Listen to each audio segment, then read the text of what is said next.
Thank you for tuning in to the best parenting show on the internet, Post Daily Dose. It's the Post. It's the Post. It's the Post. The Post Daily Dose. It's the Post. It's the Post. It's the Post. The Post Daily Dose. It's the Post. It's the Post. It's the Post. The Post Daily Dose. It's the Post. It's the Post. It's the Post. The Post Daily Dose. It's the Post. It's the Post. It's the Post. The Post Daily Dose.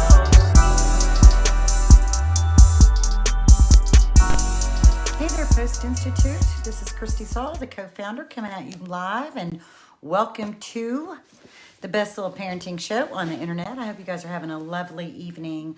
Of course, I want to plug these two books real quick. Brian's book, From Fear to Love, that we have on promotion. You can find this at feartolovebook.com. And then also Brian's book, The Great Behavior Breakdown, that you can find on Amazon and also at postinstitute.com. And I'm pulling from that book tonight. Hey, Jen, I see you watching tonight, and it's beautiful to see you. Hope your family's doing well. Before I jump in, I want to just do a quick thank you. There have been a few people who've messaged in the last few days. And there was one conversation I had today in particular that just really struck my heart. She just shared that she felt like these little videos that Brian and I have been doing daily for the last, I think we're on year number 3 now.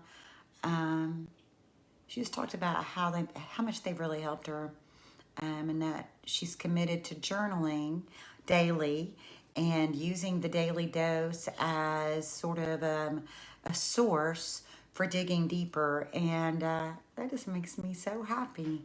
I just feel so honored to be a part of the healing journey for anyone out there who is using our books or our materials. Or sorry about that, my computer's doing whatever computers do. So I just thought that was really awesome. I wanted to share that as also an encouragement for you guys that, if you can get what you need through these videos, through our YouTube channel, through our podcasts, man, that's just all the better. So tonight, my topic is ADD, ODD, or PTSD. And I'm reading real quick from page 47 out of Brian's book, From Fear to Love. And this is something that I think is really interesting. And then we'll talk a little more about this.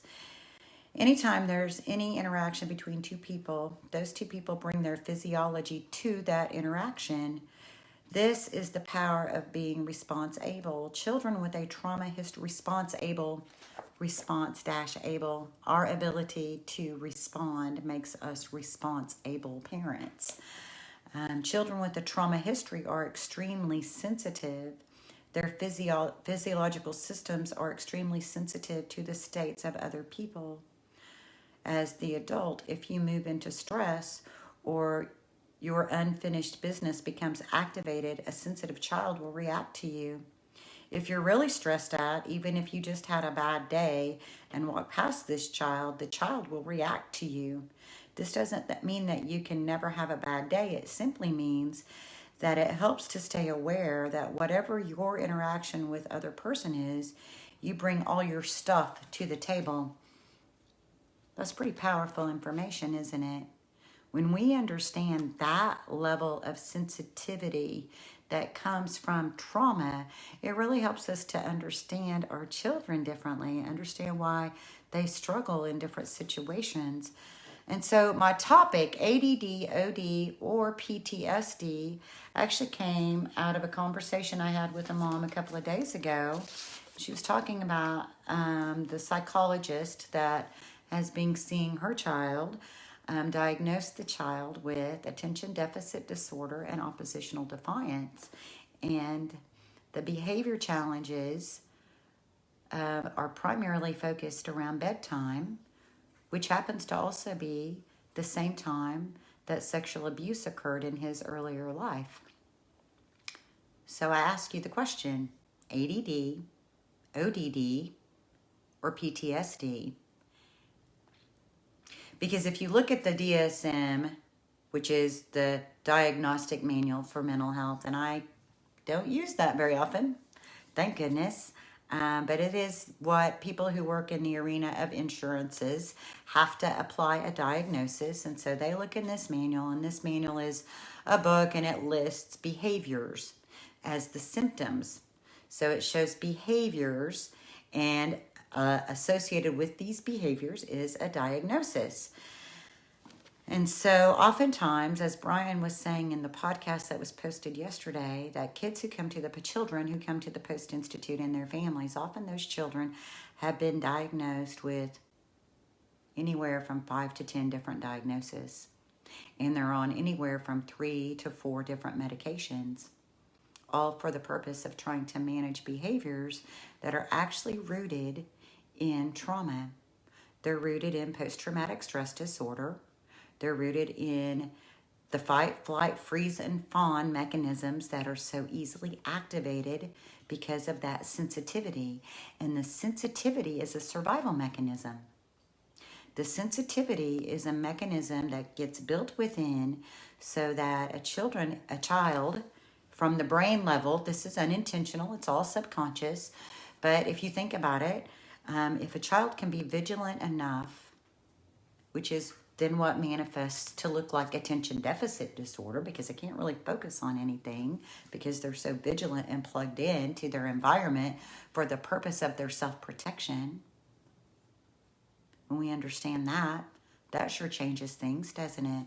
When we understand that a trauma occurred and that a certain time of the day, a temperature, a taste, a smell, an internal experience like digestion or a thought can trigger the amygdala into fight, flight, freeze, and fawn. And that fight mechanism that's getting triggered is directly related to a trauma experience. That sure changes things, doesn't it? And when we have this level of understanding, when we understand that just because you remove the trauma, that doesn't remove the impact. It doesn't remove the neurobiology that got created during that. That takes a lot of time. And when we understand that our state, our emotional state, our neurological state is something that our child is really sensitive to, and when we can understand that and we can bring more calm to the situation. And I remember in this book right here, Brian reminds us that intensity, timing, tone of voice, facial expressions, all these things that are subconscious that we're not really even aware of, that those things actually have some of the greatest influences on our children. And so that's why I'm always talking about doing the heart work, doing the work in our heart to really have this understanding percolate deep down into your heart, so that instead of assuming negative, we can assume our children are doing the best that they can in any given moment. And that when we as adults can have that level of being response able, meaning being able to respond versus being reactive, then we have a much greater chance of helping them get their oxytocin, which is called the love hormone, their oxytocin release mechanism activated. And part of the job of oxytocin is it helps to calm cortisol, the stress hormone. So all these different little diagnoses that can get assigned can really lead us down a rabbit hole of parenting and trying to correct these behaviors out of a very faulty mindset. When we can really understand that the more mature amygdala, the calm amygdala, actually has the ability to create more calm in the environment for our children.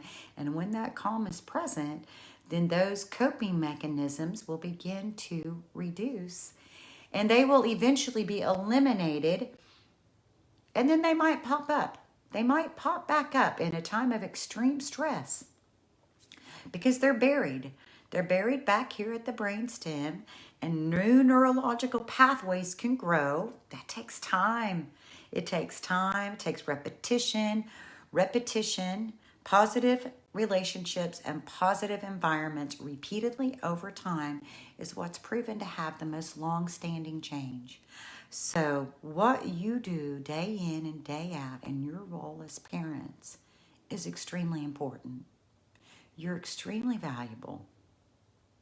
We really appreciate you all more than you know. Like,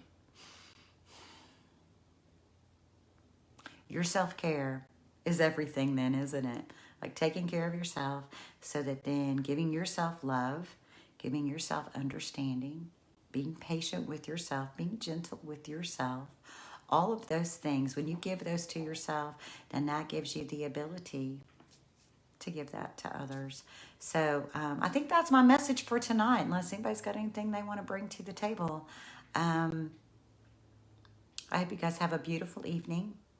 I just feel like it's so important to remind us, because we can get so caught up in all the tasks, the doing the dinner and the doing the dishes and getting the laundry done and getting the baths and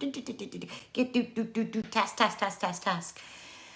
Plan your day. Plan your day so that at the end of the evening, you can set everything aside for 30 minutes to an hour and just enjoy your children. Just enjoy them. That's what this is all about. Snuggle with them, play with them, watch some TV together, see what games they're into. If they're looking at their phones, ask them what's going on in your phone world. But we need that time together. We need that connection. They need to feel us really being present, not just in a way that we're instructing and always telling them what to do and how to do it, but they also need to feel us just loving them right where they're at. So I hope you make time for that tonight. And remember what Brian says, in any given moment, and we're all human, so in any given moment, we can act out of our same blueprints of stress and fear and overwhelm, or we can take 1 to 2 to 3 or maybe 10 deep breaths. We can feel our brains coming back online, and we can choose love. And from that place, we will be able to be response able versus being real. Much love to you guys. Have a blessed night. Join us live on weekdays at 6:30 Central Time on Facebook at the Post+Institute. Don't forget to get your copy of Brian's best-selling book, From Fear to Love, on promotion. Just pay shipping and handling at www.feartolovebook.com. That's www.feartolovebook.com.